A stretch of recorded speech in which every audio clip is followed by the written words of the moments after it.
O que é lógica de programação? Eu vejo cursos, apostilas e tal, e vejo tantas explicações diferentes, e nenhuma faz muito sentido.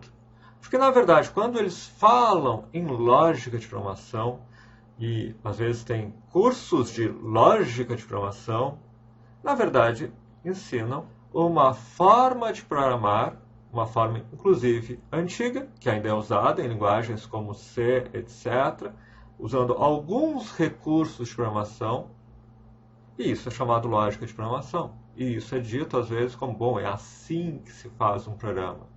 E eu procurei começar, bom, qual é a origem dessa palavra? E vou em inglês e tal. Bom, logic programming, programming logic. E parece ser uma coisa brasileira, não sei. Mas, não, lá existem diferentes paradigmas de programação.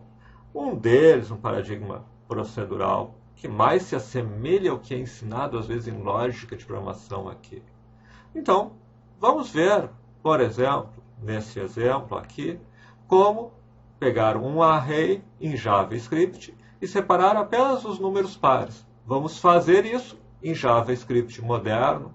E se você já estudou lógica de programação, compare com aquilo que é chamado de como se programa.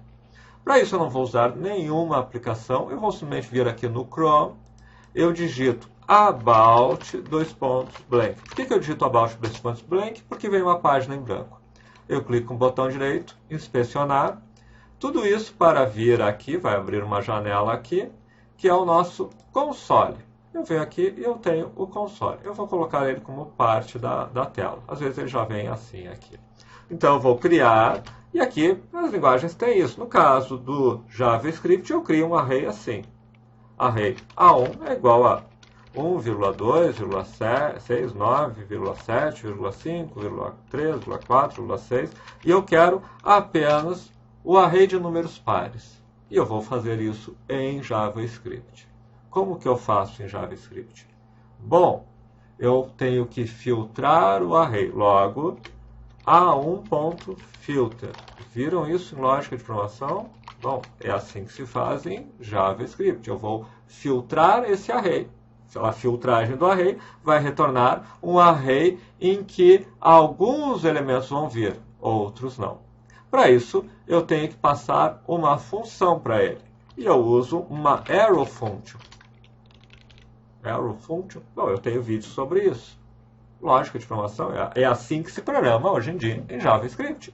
Eu crio uma arrow function, uma função que do lado esquerdo vai receber um parâmetro, x, por exemplo, que vai ser cada um dos elementos daqui, e do lado direito vai ter um retorno que pode ser verdadeiro ou falso. O filtro chama uma função que retorna verdadeiro ou falso. Se eu retornar verdadeiro, ele me retorna o array inteiro. Vocês estão vendo que ele já mostra aqui. Se eu retornar falso, ele retorna vazio. Se ele retornar verdadeiro para todos os x, ou seja, todos os elementos, o array vem inteiro. Se retorna falso, o array vem vazio.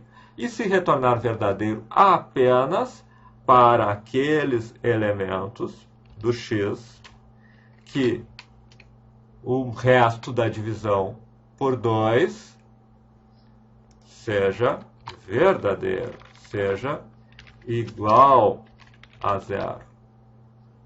Aqui está como eu crio um array apenas com os números pares a partir de um array em JavaScript. Isto é a lógica de programação nos dias de hoje de JavaScript. Percebem como, ao mesmo tempo que eu estou mostrando como filtrar um array, eu estou discutindo um pouco o ensino de lógica de programação, no sentido de que quando você fala lógica de programação, não é algo intrínseco às linguagens. As linguagens não são com essa lógica de programação que falam. As linguagens usam recursos específicos e que vêm de várias origens, de várias estratégias do JavaScript. Hoje em dia, cada vez mais, usa recursos como arrow function, como métodos como filter, que normalmente não fazem parte de lógica de programação. Se você construir a mesma solução usando o que se chama de lógica de programação, você não vai ter uma boa solução em JavaScript moderna, eficiente, como está aqui. A filtragem de números em JavaScript usa esse tipo de recursos aqui. Isto é lógica de programação em JavaScript nos dias de hoje.